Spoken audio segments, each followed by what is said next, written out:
Hi நண்பர்களே, உங்கள் நாகசௌமியா. இன்னைக்கு எல்லா கலந்த காய் பருப்பு சாம்பார், உளுந்தம்பருப்பு வறுத்து போட்டு இறக்கும் போது செஞ்சுருக்கோம். அருமையாகவும் சுவையாகவும் இருக்கும். இதை பெரியவரும் போது சிறியவரும் விரும்பி உண்ணக்கூடியது.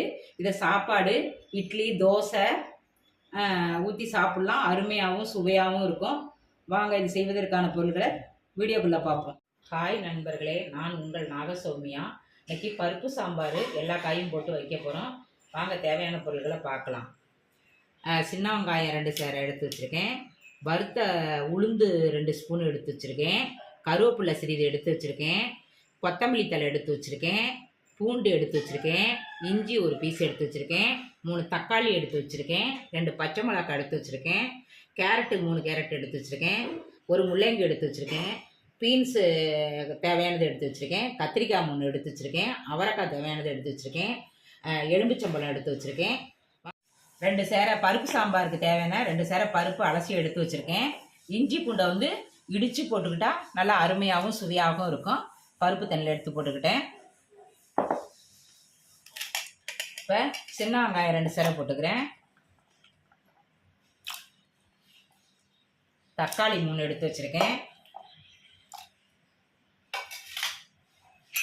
இதை வாங்க 3 விசில் விட்டு குண்டான் எடுத்து வச்சுக்கிறோம். சிறிதளவு குண்டான் எடுத்து வச்சுக்கிறோம். சிறிதளவு எண்ணெய் ஊற்றிக்கிறோம்.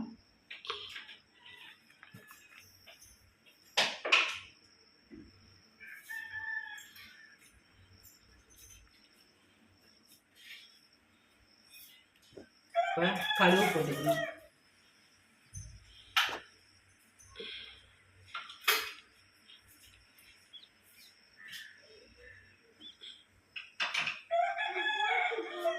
கடுகு பொரியட்டும்.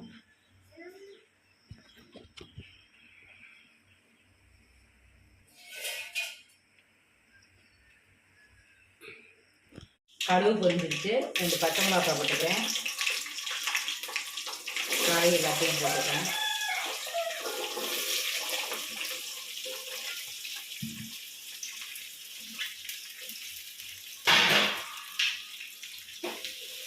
காய் எல்லாத்தையும் போட்டுட்டு நல்லா கிண்டி விடணும்.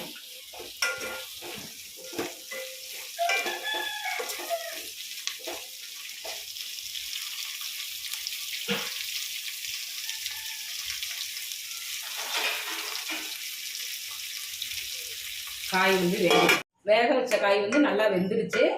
இப்போ கொஞ்சோண்டு மஞ்சத்தூள் போடுவோம். வீட்டில் அரைச்ச மிளகாத்தூள் வீட்டில் அரைச்ச மசாலாத்தூள் 1 ஸ்பூன் போட்டுக்கணும். ஏன்னா ஏற்கனவே பச்சை மிளகாய் போட்டுக்கணும். அதனால் கம்மியாக காரத்துக்கு தகுந்த மாதிரி போட்டுக்கணும். கொஞ்சோண்டு பெருங்காயத்தூள் போட்டுக்கணும். மிளகு ஜீரகம் அரைச்சது 1 ஸ்பூன் போட்டுக்கணும்.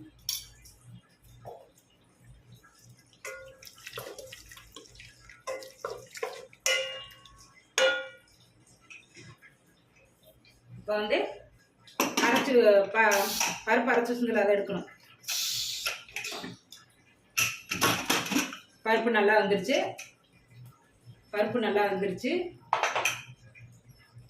வெங்காயம் தக்காளிலாம் நல்லா மசிச்சு விட்டுக்கணும்.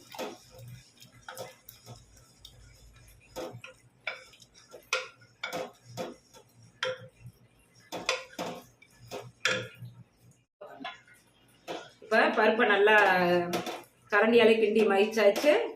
இப்போ வெந்திருக்க காயில்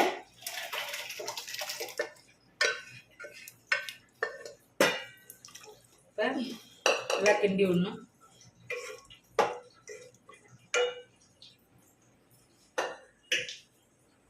இப்போ நான் ஒரு எலும்பிச்சம்பழம் எடுத்து புளிஞ்சு வச்சுருக்கேன். அதையும் சாம்பாரில் ஊற்றிக்கணும்.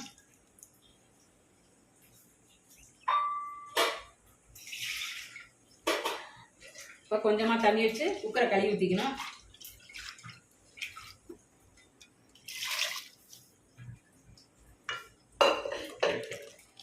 நல்லா கிண்டிக்கணும்.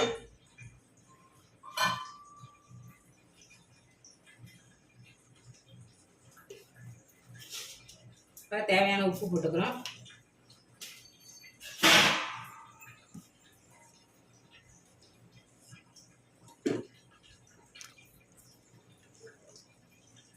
இப்போ பருப்பு ஊற்றிருக்கோம், கொஞ்சம் நேரம் கொதிக்கிட்டோம். சாம்பார் நல்லா கொதிச்சிடுச்சு. இப்போ என்ன செய்யணும், மல்லித்தலை தூவிடணும். இதில் என்னன்னா ஸ்பெஷல் வந்து இந்த சாம்பாரில் என்ன ஸ்பெஷல்னா, வறுத்த உளுந்தம்பருப்பு பொடி 1 ஸ்பூன் போட்டு நல்லா கிண்டி விடணும்.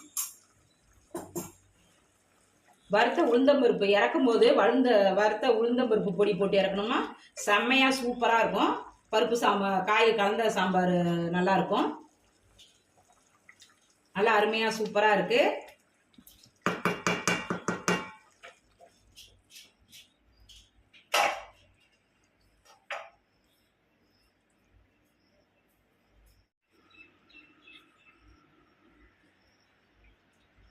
இந்த பருப்பு சாம்பார் உங்களுக்கு பிடிச்சிருந்தா லைக் பண்ணுங்கள், கமெண்ட் பண்ணுங்கள், உங்கள் ஃப்ரெண்டுங்களுக்கும் நண்பர்களுக்கும் ஷேர் பண்ணுங்கள். பாய்.